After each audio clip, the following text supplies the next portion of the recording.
Halo, selamat datang kembali. Kali ini kita akan kupas tuntas kisah luar biasa di balik sebuah bangunan yang kelihatannya sederhana, tapi jadi pusat spiritual bagi miliaran orang, Ka'bah. Kita akan telusuri bareng-bareng perjalanannya ya, mulai dari pembangunan kembalinya yang penuh doa, sampai ke momen krusial saat berhala pertama kali masuk ke jantung kota Mekah. Nah, pertanyaan ini nih yang jadi inti pembahasan kita. Gimana ceritanya sebuah kubus simpel di tengah gurun pasir bisa jadi pusat dari sebuah keyakinan yang mendunia? Ini pertanyaan yang menarik banget kan? Yuk kita cari tahu jawabannya. Jadi siap-siap ya, karena kita akan melihat gimana sebuah perintah ilahi melahirkan ritual yang umurnya ribuan tahun.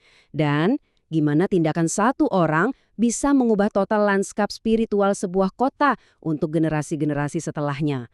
Oke, kita mulai aja langsung. Cerita kita ini dimulainya bukan dari nol loh, tapi dari sebuah perintah suci untuk membangun kembali, untuk mengangkat lagi rumah Tuhan dari fondasi kuno yang udah lama banget terkubur dan terlupakan oleh waktu. Ternyata, Ka'bah itu punya sejarah yang jauh lebih tua dari yang mungkin kita bayangkan. Menurut tradisi, bangunan aslinya itu didirikan oleh Adam. Tapi ya itu, setelah banjir besar di zaman Nabi Nuh, bangunannya hancur, tinggal pondasinya aja yang tersembunyi di bawah pasir, nunggu buat ditemuin lagi. Nah, perintah ilahi itu akhirnya datang ke Nabi Ibrahim dan putranya, Ismail, seperti yang tertulis di dalam Al-Quran. Tugas mereka itu bukan cuma ngangkat lagi fondasi fisiknya, tapi juga menyucikannya, menjadikannya tempat yang aman dan pusat ibadah untuk seluruh umat manusia. Jadi, waktu mereka membangun itu, Ibrahim dan Ismail nggak cuma sekedar numpuk batu. Setiap lapisan yang mereka bangun itu adalah doa. Mereka minta keamanan untuk kota itu, rezeki yang banyak buat penduduknya, dan yang paling penting mereka berdoa supaya nanti di masa depan diutus seorang rasul dari keturunan mereka untuk jadi pembimbing. Oke, Ka'bah udah selesai dibangun. Tapi tugas Ibrahim dan Ismail belum selesai loh. Justru misi terbesar mereka baru aja akan dimulai. Panggilan haji yang pertama kalinya. Coba dibayangin situasinya. Di tengah gurun yang sepi, nggak ada media sosial, nggak ada pengeras suara, Ibrahim disuruh bikin pengumuman untuk seluruh dunia. Beliau sendiri sampai bertanya, gimana caranya suara saya bisa sampai ke semua orang? Jawabannya datang dalam bentuk janji ilahi. Ayat ini jelasin kalau tugas Ibrahim itu cuma satu, menyeru. Sisanya Allah yang akan jamin panggilannya terdengar ke seluruh penjuru dunia. Dan sejak saat itulah, dari setiap lembah yang jauh, orang-orang mulai menjawab panggilan itu, memulai perjalanan suci mereka ke Mekah. Nah, sekarang kita masuk ke bagian yang menarik banget. Ritual-ritual haji yang dilakukan sampai hari ini, itu tuh bukan gerakan acak atau tanpa makna. Setiap gerakannya adalah sebuah pengingat mendalam atas apa yang pernah dialami oleh keluarga Ibrahim. Setiap ritual haji itu seperti napak tilas sejarah. Sa'i itu bukan cuma jalan bolak-balik, tapi kita diajak merasakan keputusasaan Hajar waktu lari-lari cari air buat anaknya. Kurban hewan itu pengingat yang kuat tentang ketundukan total Ibrahim pada perintah Tuhan. Dan melempar jumrah itu adalah simbol kita menolak godaan, persis seperti Ibrahim yang menolak bisikan setan. Secara singkat, perjalanan inti haji itu adalah ziarah spiritual yang super intensif selama beberapa hari.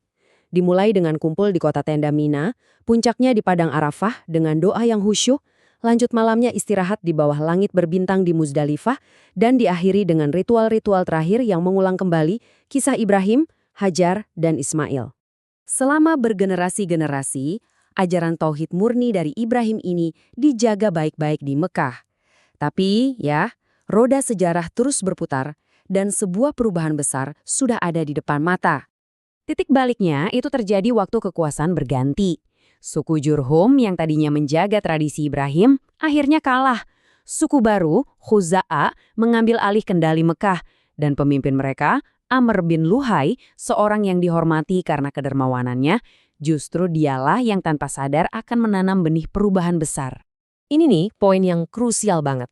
Pergeserannya itu fundamental dalam teologi. Ajaran Ibrahim itu menekankan hubungan yang langsung tanpa perantara dengan Tuhan. Sebaliknya, Amr memperkenalkan ide yang sama sekali berbeda.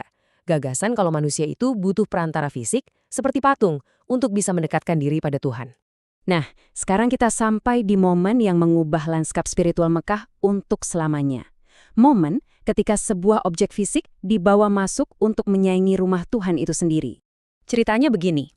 Dalam salah satu perjalanan dagangnya ke wilayah Syam, sekarang itu Suria dan sekitarnya, Amr bin Luhai ngelihat sesuatu yang benar-benar asing buat dia.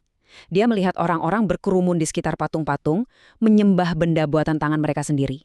Sesuatu yang sama sekali nggak ada di Mekah waktu itu. Tentu dia bertanya kan, dan mereka memberikannya alasan yang kedengarannya logis banget buat dia. Oh, kami nggak nyembah patung ini kok, kata mereka. Ini cuma perantara kami aja biar lebih dekat sama Tuhan. Dan entah kenapa, Amr pun terbujuk sama argumen ini. Dan inilah momen penentunya. Amr nggak cuma bawa pulang sebuah ide, dia benar-benar bawa pulang sebuah objek fisik, sebuah berhala, dan menempatkannya tepat di jantung kesucian Mekah, di dekat Ka'bah yang dibangun Ibrahim sebagai simbol monoteisme murni. Berhala pertama itu diberi nama Hubal.